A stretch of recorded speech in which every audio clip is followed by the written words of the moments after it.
name is Joe, and this is a talk about a passion project turned startup. So this didn't actually start out with the intention of being a startup or even really a business, but kind of the more I worked on it, the more it sort of morphed into that. So that's the name of it, Nubble.com. I started this around just a little over 2 years ago, February of 2017. At that time, I was still working full-time, and I had no intention of leaving to go and work on this. I just kind of wanted to start working on something, but I've got a decent amount of work into it. That obviously doesn't show the work outside of the development side. It has a couple users on it. There's about 11,600 users on the website itself, and the Discord has around 650. So there's some people on there. Around a year ago, I had some pretty decent early validation.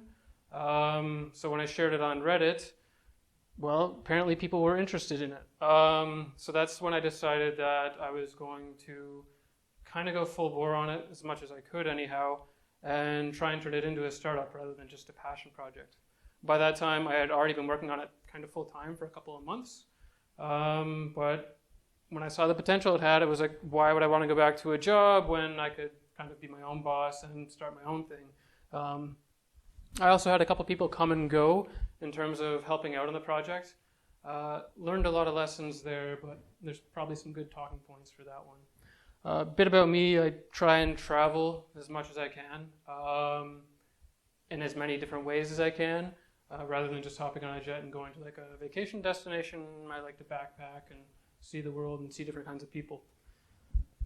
So the purpose of this presentation, kind of for my own expectations really, is I'm going to try and avoid focusing on the technical bits. I'm going to try more so to focus on some of the life lessons I've experienced and things that I'm hoping the rest of you can get some kind of value from. So this is going to be a bit more of a personal talk and a bit less of a business talk as well, because very much so the focus on being a solo founder for a startup is that it pretty much becomes your life, and so it's a very personal thing. And yeah, unlike a job where maybe you work 8 hours a day, 5 days a week, maybe you have some overtime, but when you go home, you're off the job. This is something where you've never really done, and you're never really off, and you don't really have any downtime. So, that being said, the agenda for this, kind of the talking points, are first off, what I've lost doing this, what kind of sacrifices I've made working on this. After that, obviously, the things that I've gained. So, for the most part, I've learned a whole lot working on this. I've learned way more than I think I could have ever learned just staying at a job, working as a software developer. So that's my primary background. Doing this has kind of exposed me to the entire gamut of everything that goes into software development, as well as running a business. And there's a lot of stuff there, especially with it all being on my shoulders and not really having a co-founder or anyone to work with. I've learned a lot. Then just touching on some of the personal life kind of stuff, how it has transformed my personal life, how it's kind of morphed it. Not something I think you can ever really fully understand until you do it. You can kind of have an idea of what to expect, but until it happens, you haven't experienced it. And then finally getting to what I would do differently if I were to do it again, if I were to start up a new startup, basically, and the things that I would do the same as I did this time. So hopefully out of all that, you can get some kind of value from it. So the things that I've lost, financial security is definitely one of them. Very early on, I had to make a choice, work on this, work on my full-time job, and maintain my relationship with my girlfriend. Between those three things, there wasn't enough time for all three, so I opted to quit my job so that I could keep my relationship, although that's been difficult, and work on this and really try and develop it. So with that, you lose all of your financial security. You no longer have an income, and it's based off of what you have in the bank. Some people will go and do some freelancing stuff on the side, but obviously the more you do that, the less time and effort you can really focus into your work, which makes it challenging because you don't have enough time as it is. Another thing, well, the thing that I lost in terms of quitting that job is over the past 2 years or so, I haven't really been specializing in any one particular niche or field. Because I've had to do everything from development to visual design to marketing and branding, even figuring out some of the legal aspects and a lot of the business management, trying to find co-founders, people to work with. Because you're doing everything, you're no longer kind of specialized into one thing, which is, for a lot of software developers, I think, a pretty large strength when it comes to your career as being an expert at something. So over the past 2 years, I haven't quite been doing that. That leads into the next point. I'm not sure how this will look on my resume if or when I stop doing this, when I need to find a job again if this doesn't work out. It could be that having the past 2 to 3 years on my resume being, well, I didn't really work anywhere and I wasn't really making any money, I was just kind of doing my own thing. Some employers could see it as a positive, some could see it as a negative. I've certainly experienced in the past, when I went backpacking and traveling, I thought that was a great positive and I learned a whole lot and I grew a lot as a person. Employers didn't give a shit about that. So whether or not this will end up that same way, I don't know. And then obviously you lose your savings doing this. You have the option of going through your savings, you have bank loans, and then you have outside investors. I haven't taken on a bank loan, so I'm not in any debt. I think that's pretty good. But I also haven't taken on any money from investors, so all the money has come out of my own pocket, and you lose that. But that being said, I feel I've gained far more than I've lost. As I've already mentioned, experience. Technical skills. Having to actually do all of the development means I don't just know about the back end or databases or whatever. I know about everything with the technical development. I already was a bit of a full stack developer, but doing all the database administration, the server administration, backup, security, front end development. Still not great at it in my opinion, but far better at a lot of those things than I was before. Same thing for UX and marketing and design. I hadn't really done a lot of that before. I always left that to the designer. And until you do it, you don't realize how difficult it can be. So I've learned a lot there. I've learned a lot, again, about running a business. It's something that, again, until you do it, you don't really know. You can kind of guess the factors involved. But once you have to literally deal with everything there is to deal with, again, I think you get a much better appreciation of managers, perhaps, or the people who are running your business, the people who did found it. There's a lot of work involved, especially if it's just one person. Security, planning, administration, and so on and so forth. You could pretty much ask me about anything regarding the business, and I'd like to think that I could give you a half-decent answer. Next point is, well, yeah, having the full perspective on business development. I already touched on that. And I've gained a lot of flexibility. So I'm not a morning person. Most jobs require you to come in the morning. That's great. I don't have to do that anymore. I can take time off when I need to. If something comes up, I can go and do that. But it's a bit of a double-edged sword because what you find is you have more work than you could possibly ever do. And you might have some kind of temptation to go and do that work, which means that while you have a lot of flexibility, it also means that you know in the back of your head that you should be using as much of that time as possible to work on your startup. And so it ends up kind of decimating your personal life. It makes it really difficult for relationships. You end up spending more and more time on that. Your focus in life becomes more and more on that, and it becomes pretty much everything. So having that flexibility is a bit of a double-edged sword if you really get into it and really work at it. And even if you don't think that's going to happen, the more and more you get invested into it, the more and more you care about it, the more and more you want to see it succeed, the more and more that flexibility really just becomes working on your startup. And the last thing is responsibility. I know at my previous jobs, I always wanted more responsibility. I didn't just want to have to do that one segment of the project. I always wanted to work on everything. I wanted to have my hands in all the things, and now I most certainly do. So for me, that's definitely a really big gain. But again, it comes at a cost, and it's a pretty double-edged sword because you don't really get to relax much anymore with it all being on your shoulders. It makes it much more difficult to do that. So, yeah, for the personal life section, priorities, I basically have 3 priorities that I've already touched on, and they're very difficult to balance successfully. Myself, my work, and my girlfriend. Again, I find myself spending far more time on my work than I do those other 2 things. And that's really challenging for your own personal health and mental well-being.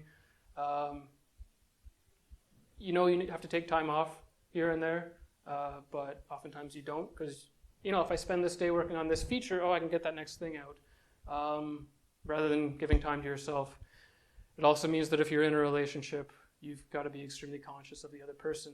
They are going to have to make sacrifices as well for this to work out, and it's a really difficult juggling act. It already is if you're working a full-time job and you have a relationship, maybe you have kids, other priorities or responsibilities, but for myself, I maybe spend too much time working, and that in itself kind of doesn't always work out because you get burnt out. And then when you're burnt out, sometimes you're still tempted to keep working, but then you have those other things to tend to, but you can't actually stop working because your mind is always on it. And so managing your priorities is extremely difficult. In terms of money, maybe some people have a lot of it to start out with. Maybe they have connections with investors. Maybe they have friends and family who can supply it. But in my case, again, I didn't intend for this to go on for that long. So for this to work out, having to be extremely frugal is something I deal with every day. Not being able to go out to restaurants, not really being able to ride different places or borrow a car, rent a car, or even own a car, because it costs too much money. Just trying to slim down as much everywhere. Groceries and rent are pretty much the only things I spend money on. So money becomes more and more of an issue, especially the longer you go on. You also start to realize the more you work on it and the more you start looking at investors and things like that is, if you do take money from investors, it comes with a lot of strings attached. It's not quite that simple. It's not your money. It kind of belongs to the company, but there's also a heavy promise attached to it that you're returning that money back to the person who gave it to you, and then some. So even looking at that becomes quite stressful. It's not necessarily a quick fix. Certainly for some people who do receive investment money, they find out later on that it had more strings attached than they thought it did, and it doesn't lead to success. Time. So I already covered that for the most part. The next one is space. So I work from home, and that combined with my girlfriend being there and myself being there makes things quite complicated. The part about never getting to go home from work is a bit of a problem. If anyone's maybe worked remotely exclusively, you've probably experienced a bit of that. But in this case, for the past 2 years out of this, I was generally working out of my living room or my bedroom because we had a 1-bedroom apartment. With my girlfriend there as well, things were cramped and everything was your workspace basically. So again, your mind never really gets off of it, and that's quite a challenge. Next point up is, relaxing. Again, you're working where you live, you're eating and sleeping where you work. You can't afford necessarily to go out and do nice things or go places or escape your house. So relaxing becomes more and more challenging. As time goes on, if your money starts to dwindle, that becomes more and more of an issue and a stress on you. That becomes a bit more of a challenge. Where I'm at right now, it's basically a bit of a make or break thing. I've kind of gone through various different stages where it's like, okay, this first thing didn't work out. Let's try the next thing. That didn't work out. We'll try the next thing. And keep trying, and eventually you start getting close to the end of your rope, financially as well. And that starts to make it more and more difficult to, find time to sit back and relax. In this case, I have a partner, a girlfriend, and that also makes it more challenging to relax because this wears on her as well.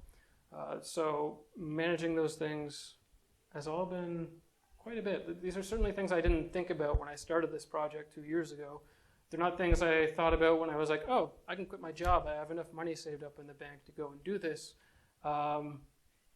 not really things I considered at that point in time, but as time goes on, they become pretty much a lot of the major focus points. So having to compromise between those three things, myself, giving myself some time, my work, and my girlfriend, is challenging. I think a lot of people who do this end up losing their relationship or marriage as well. And I can definitely see why. It's difficult to do all of those things. So what I would do differently is when I went into this, it was just a passion project. I had a problem that I wanted to solve, and I had a problem that I knew other people had. And so my main focus was, I just want to work on that and solve that problem.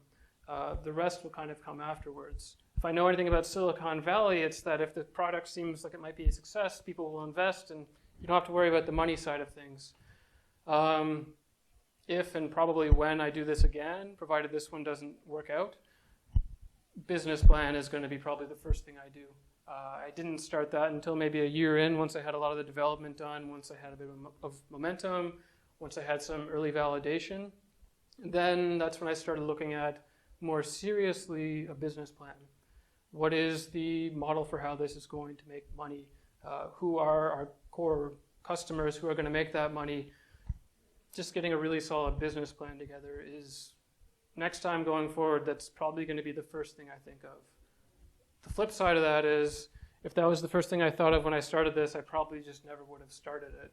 I would have seen it as being quite risky, and I never would have tried. So you have to balance that as well. At some point, you do just have to jump in and take the risk. Having a team. If you can, I extremely highly recommend that you start with someone and not just yourself. Doing it alone is, you're basically doing the work of several people at the least. There could be a team of 20 people working on this project, and there'd still be too much work to do. So not having a team means you don't have enough time in the day, period. If you work from when you wake up to when you go to sleep, you're going to burn yourself out, and you're also not going to get everything done. So you just have to accept, these are the things I won't get done. I have to kind of put them out of my mind and accept they're not going to get done, and just try and focus on the one thing I can do at a time. The other side of not having a team is you have a limited skill set, and you have a limited knowledge base. You can learn how to do a lot of the things you don't know how to do, but you'll never be extremely great at them. And the more time you spend learning how to do those things and do them well, the less time you actually spend doing the work. So again, your time just gets cut in half again because of all those skills you have to learn that you don't already know. Other part about having a team is motivation. It can be very difficult and overwhelming and daunting to do this on your own because, like I said, you've got enough work for 5, maybe 20 people, and you have to accept that you're not going to get all of it done. And so when you wake up every morning or even midday or any point in the day, really all the time, that's always on your mind. And not having someone there to push you and for you to push them is especially challenging. Being that independent as a solo developer, that's hard. So going into it with a team, going into it with people who are just as motivated as you are would be probably one thing that I would definitely want to do different. Of course, you can't always find that person, and you can't always find a team, so it's not an easy thing to answer, but if you can, and you're thinking about doing something, find someone else who wants to do it with you before you get started, and you might have a lot easier of a time. That being said, by not having a team, I simplify things a whole lot. There's no drama, there's no politics. You don't have to worry about stepping on the other person's toes. You don't have to worry about things like maybe after a few months you feel like your equity split or your ownership of the company isn't fair, so that results in problems. You don't have to think about that stuff. You don't have to figure it out. You can just skip it and move forward with production and development and working on this project, working on the product. And that's really, really nice. But it comes with a lot of downsides. So next time I do this, I want to do it with at least one other person. The other great side to that is finding someone who complements your skills. I'm a pretty decent software developer, but I'm not a great designer. I'm not great at marketing. I'm not great at sales. I'm not great at managing a business. There's so many things I'm not great at that I'm kind of maybe okay at this point. So finding a team also means finding people who can complement your skills, and that makes things go a lot smoother. So I would definitely do that differently. Now that I know how to do it, researching and planning. Like I said, the business plan, marketing plan, figuring out who are my core customers, how am I going to target them, doing customer interviews with them, asking them questions like, what are some of the challenges they're facing? What are the things they worry about? Really trying to prod and find out, for the people who I think are going to be my customers, if any of their problems actually align with what I'm building. It's something that you probably know you should do ahead of time anyway, but I knew I was supposed to do it ahead of time, and I didn't. And honestly, even if I tried to then, I don't think I would have done a good job, because I didn't fully understand the problem I was trying to solve when it comes to doing customer discovery. But now that I do know, I would definitely handle that very, very different. And even right now, I am handling that far different. Whenever I want to develop a new feature, or kind of branch down a different path, or maybe pivot from what I was doing before to something new that might work out, I do a lot more research. I talk to people who have never seen my product before, and I ask them a whole boatload of questions. I ask them about themselves and where they struggle, and I get a lot of really good feedback and answers that help me understand if I'm building the right thing, and they help me understand if I'm not building the right thing, what is the thing I can be building. Figuring that stuff out helps a lot. Having a stable home, like I said, I like to travel. So when I quit my job, I was working in Vancouver. I was getting kind of tired of Vancouver, and I wanted to go pursue a working holiday visa abroad. For certain countries, if you're under 35 or 30, you're eligible for a 1-year visa with pretty much no strings attached. You just go there and you get it. It's quite simple in some cases. I wanted to pursue that, but that also meant that now I'm working on this project in a place I've never been before, and it ended up taking me 3 or 4 months just to find a home. So that put the entire thing on pause. And in the future, next time, I think I would make sure I have a solid place to live. I have all the resources I need. Ideally, I would pick somewhere where I have some kind of contacts or a network or people I already know. Because that's the other thing about not having a stable home or doing this somewhere you've never lived before, is you don't have anyone for anything. You don't have any network of contacts there. You don't have any friends. You're just missing out on so many things when it comes to starting a business that would be really nice to have. So I would do that differently. It's also part of the reason I'm here in Kingston. I went to school here. I happen to know some people here. I have some family kind of close to the area. They're not necessarily the strongest connections for making a business, but I do have some network already built here, and that's extremely valuable. Don't pass that one up, because without contacts, everything is immeasurably more difficult, especially when you try and find people to work on your team, especially when you try and do any kind of marketing or networking, marketing or distribution, things like that. Knowing people is extremely valuable. And of course, hindsight is 20/20. So things I would do the same is just jump right in. When I started this, I knew a lot of those things were unknowns for me. I knew a lot of those things were going to be challenges. I knew I didn't know how to do pretty much all those things, and I knew they were going to be a problem, but I just went and did it anyway. And I would do that again in a heartbeat, because jumping in is the only way you're going to get anywhere. If you hesitate about it and you think, well, I don't know how to do all these different things, maybe I'll wait until I do. The truth is, I don't know if you'll ever learn how to do those things until you just jump in. That's how I learn anyhow. And so I would do that again. It's extremely difficult, but for me, that's the best way to learn, is to just do it. Picking something I believe in. The problem that I wanted to solve was a problem I had always had. It was a problem I could recognize other people had. It was a problem that I believed needed to be solved and could be solved. And honestly, if I hadn't picked something that checked off those boxes, something I truly believed in working on, and I believed should exist, and I believed could exist, I wouldn't have made it this far. That's probably one of the only reasons that I'm still working on this after 2 years, is because I really believe in it. Again, when I started this, my savings weren't enough to get me 2 years. So you just have to learn how to be super frugal. All the challenges I faced, I wouldn't still be facing them if I didn't believe in what I was working on. Because you're going to fail. Well, at least I've failed a lot of different things I fail at. You have to have something to make you get back up and try again. And if you believe in the work that you're doing, that can do it. So if you don't have number 2, I don't know how you're going to get through it unless you get extremely lucky or you have an extremely solid business plan that you can execute on very well and you have a very good team and you have the experience. Unless you have all those things and you have the funding, I don't think you can get very far without number 2. And then number 3 kind of re-encapsulates those first 2, is biting off more than I can chew.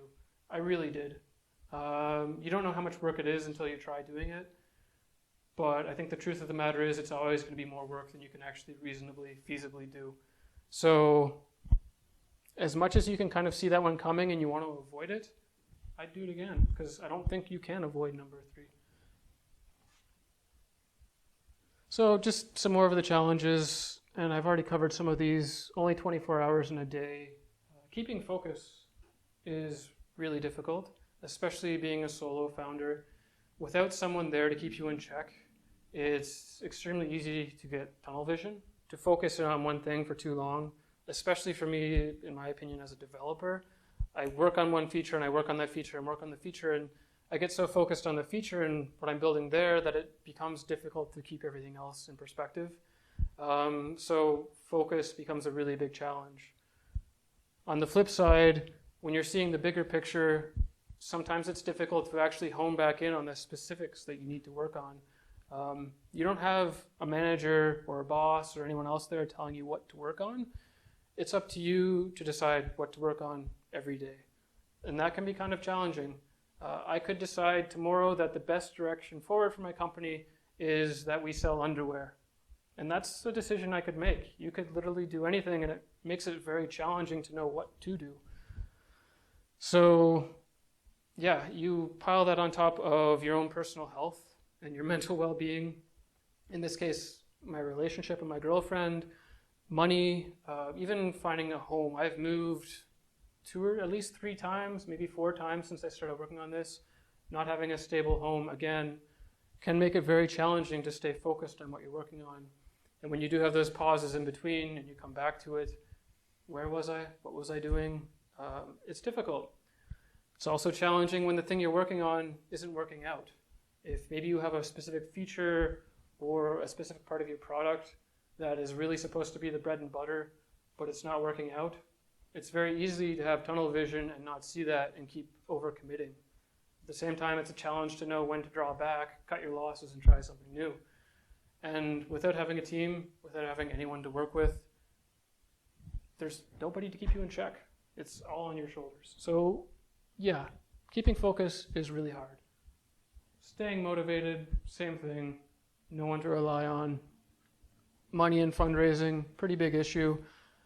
Again, when I started this, I figured, okay, if I make a good product, it'll get funded. If it has some kind of traction, there seems to be promise there, it'll get funded, no problem. Working on it, I don't have any connections. I don't have any network. I don't have a track record or history of doing this that an investor can see and think, oh, this person can do this. I'm just some guy who tried something new, and that's pretty risky to invest into. So money is not quite that simple. Another thing I learned is I spent a good chunk of time, a good while, debating whether or not I would try and pursue Silicon Valley. I had someone who was down there who saw what I was working on. They're fairly young, about my age. I'm in my late 20s. I'm 29 now. And they're working down there and said, hey, you should come down to San Francisco. I have all these different connections and stuff. You'll come down here. It'll be great. We'll find funding. We'll find an incubator so you can get all the help you need to get this thing started. we'll get a massive amount of funding, we'll scale up the team, we'll just, the point of a startup typically is to grow like that, not to grow like that. So you hear all those things and you think, yeah, that makes a lot of sense. I should go and do that and just give this a good try. The more and more I started looking at that, the more and more I started looking at what investors actually are, what they expect in return, what San Francisco and Silicon Valley is, the more and more I realized it's not so black and white. It's actually very, very gray. If I were to go down there, I'd face a lot of challenges and issues. First off, being my visa, immigration, getting past that barrier so I can even be there. I pretty much would have to have someone sponsor me. And without that, I'm not really getting in. Meanwhile, the person who was talking to me, who wanted to be my co-founder, and to this day I would still love to work with him, but unfortunately things haven't worked out that way. He was spending pretty much all of his time and effort just focusing on his visa, getting his green card, trying to actually stay in the country. He was stressing out like crazy about it. He was putting so much time and effort and work into actually doing it. There actually is a lot of stuff you have to do to try and get that to happen, especially with the Trump administration coming in. It became more difficult for him. I saw all that and was like, you know what, if I go and do that, am I going to have any time left to work on my product? And I'm pretty sure the answer was no. I also learned that another problem with San Francisco or Silicon Valley is you become a very, very small fish in a very, very big pond, and it's not something I had fully kind of considered or digested. If I go down there, my success means literally nothing to anyone. And even if I have a decent amount of success at the beginning, it doesn't mean a whole lot. So it's a big risk. Chances are going down there, it will greatly increase my chances of being an extreme hit or extreme success, but it will also greatly increase my chances of being an extreme failure. It was also something where if I made the decision to go down there and do that, it's expensive. I would go through all my savings and funding very, very quickly. If I did raise money, I would go through that very, very quickly because developers are crazy expensive down there. You can look at maybe options going down and then coming back and working out of Canada. But ultimately, I just decided not to do that because it was too risky. I felt like the thing I had, if I keep working on it steady, I can grow it a bit more, and then when it's at an okay state, then I can go to investors and really try and go for that exponential growth. But that turned out to be a much more complicated subject than I expected. And then coming here to Kingston, I had already heard it before, but investors here are a lot more conservative or conservatively minded. One thing I hear over and over again is that they want to see your books, they want to see your revenue, how much money you're making, stuff like that. And I'm thinking, well, the product I'm designing is made to scale for tons and tons of users.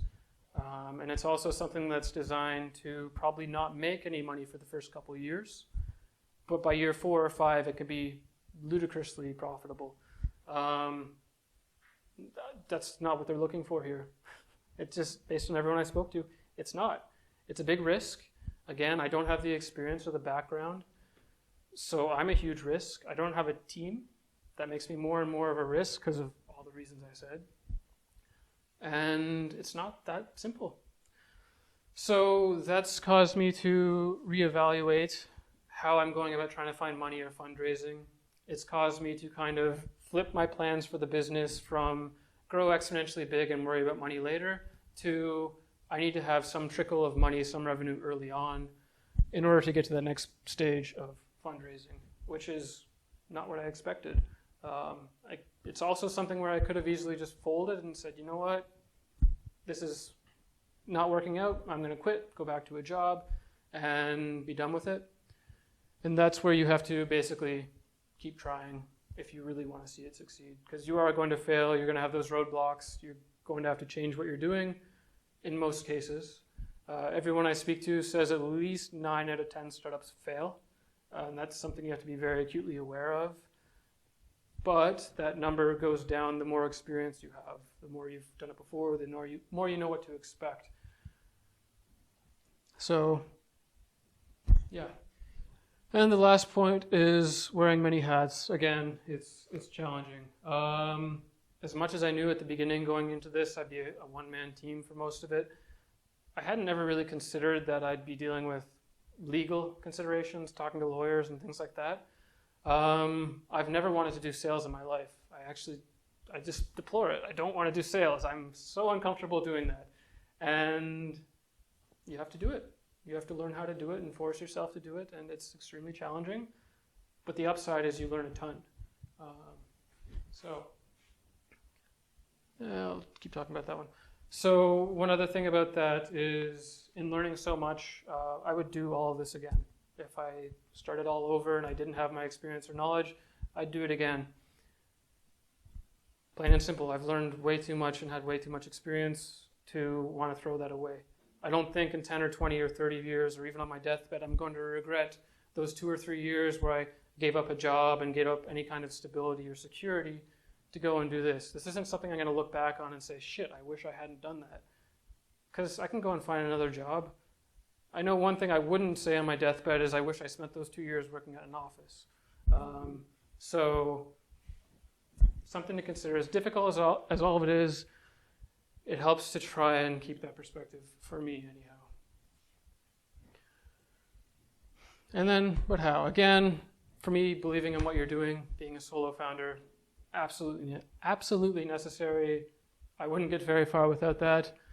Number 2 is very challenging, but have fun with it. Don't take it too serious. Don't stress about it. It's very easy to get worked up and stress about it. And I just have to tell myself at the end of the day, you know what? This isn't going to kill me. If this fails, what, I'm going to be broke? Maybe I can't stay in my apartment, I have to go back to my parents, or I just have to find a job and work again. So what? Big deal. This isn't going to kill me. It's more important, I think, that I enjoy what I'm doing. Because when I enjoy what I'm doing, I do better work. So if ever I encounter a problem, which I absolutely can't get past, it's a hard roadblocker, I just try and find another way around it, a way I'll enjoy. Marketing is a good one. I hate marketing. It's extremely challenging. It's extremely demoralizing. You talk to people, especially on Reddit, they say lots of nasty, bad things, and that's challenging. But if you play around with it and make it more of a game, you can find ways to have fun with it where you don't feel like shit. And you can try and accept that as something where if you try and do that, you'll actually do better than had you tried to do it the right way. So that's pretty important. There's also no rules, and I have no one to answer to, so I can do that. In the event that I get employees or people to work with on this project, partners, I'm still in charge of this, so I can kind of mandate that people should have fun with it, because even if it ends up failing, I don't want it to, it's not the end of the world. Trusting yourself, another big one. It's so easy to second guess and doubt yourself doing this. Again, right from the very beginning, saying you don't know how to do all these things, just jump in and do it. Trust yourself. If you think maybe this path isn't working and you need to change to a different one, you need to pivot your business model or something like that, trust yourself and go with it. Because if you don't, you're going to spend all your time stagnating and you're not going to get anywhere. And keep trying. Also, does anyone play Classic WoW? Did anyone play it? No? Lame. Okay. Well, I just got announced the release date's August 27th. But that's all. Thank you for your time. Are there any questions?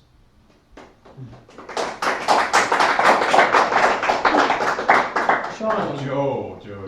So what skill that's not software development that you didn't think you'd like that you actually like the most out of all, like making a business plan, marketing, which one that caught you by surprise that you actually do like a little bit? So a really interesting one is sales, sort of.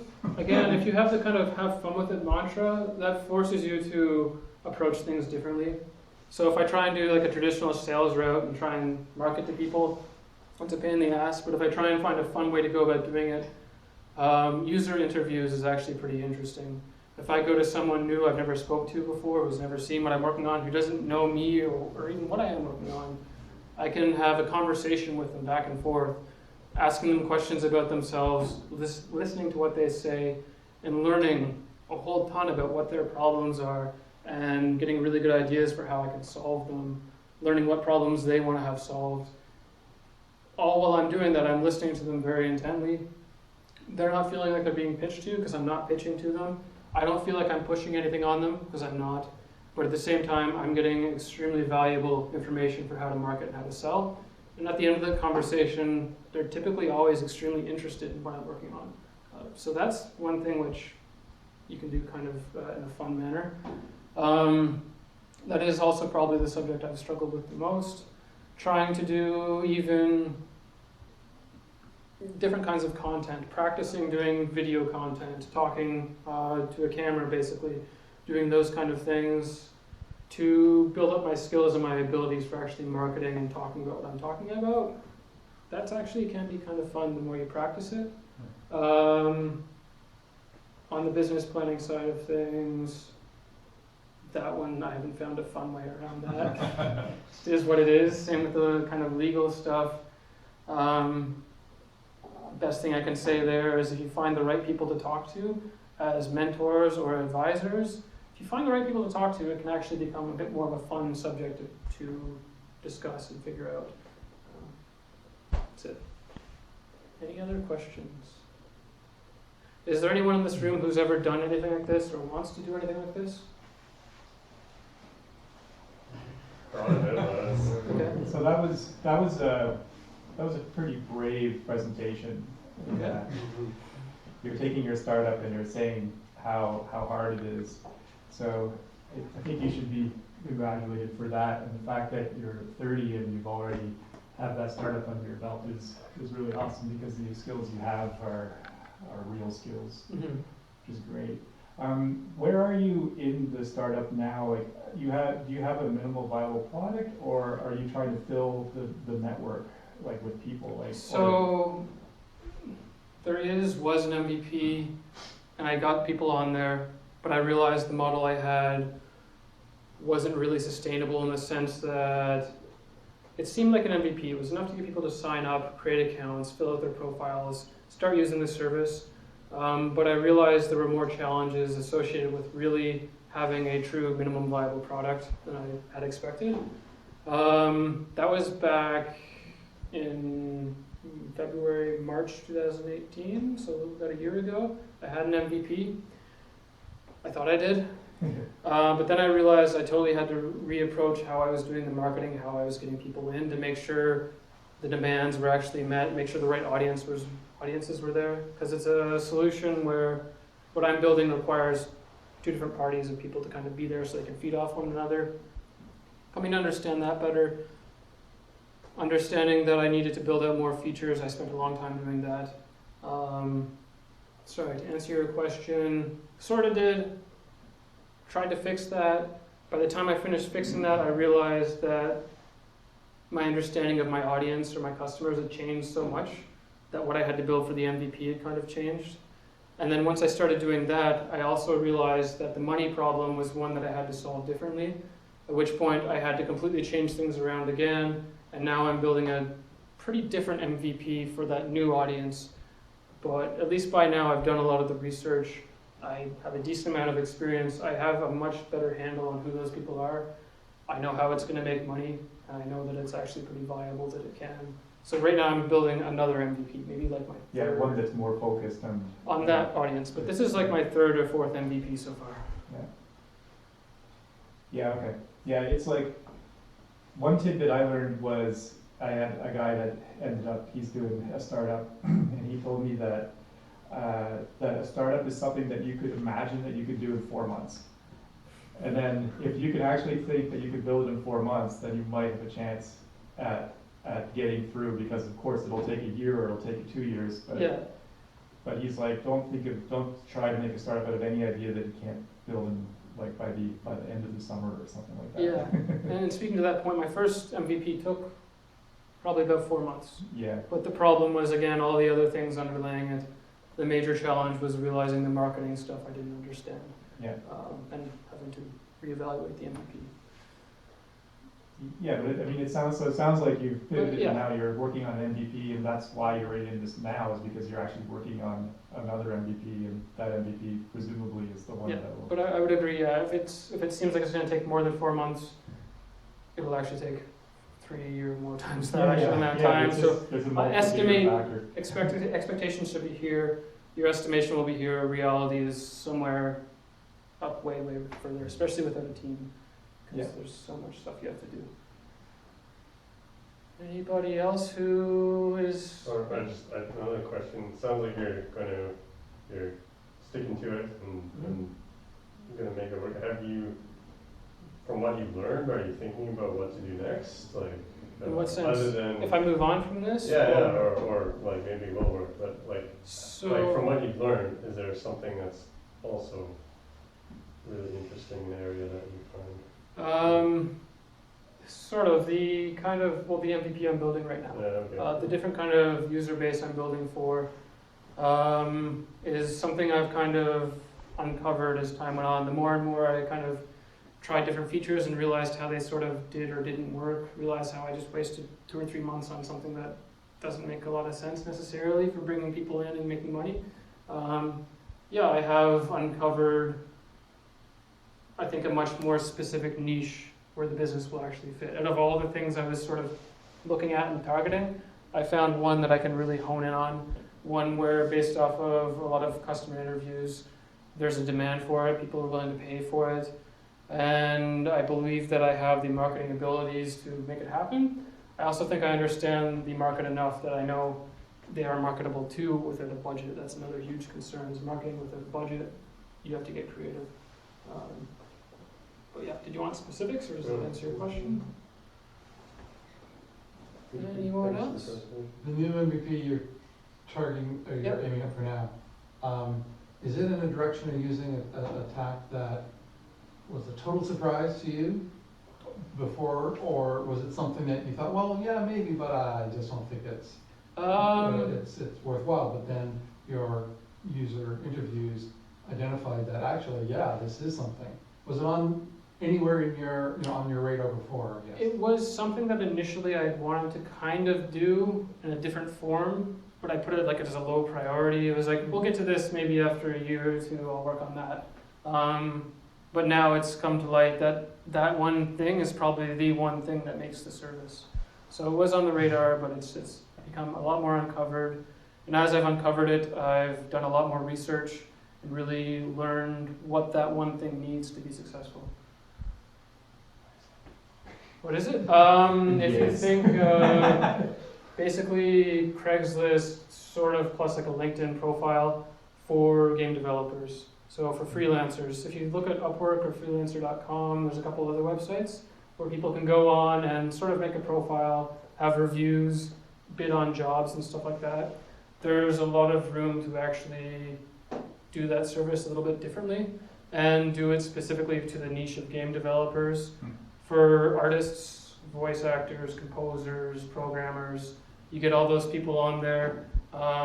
They're already using, one way to really validate that there's a demand is they're using a lot of things like Reddit and forums to try and find jobs, and they're horrible mediums for actually trying to find work and post what you're looking for. It's also not a great medium for people to post that they have a job they're offering or their project they're working on, or sorry, the project they need people for. And so really uncovering that if I really focus in on that, there's a demand for it.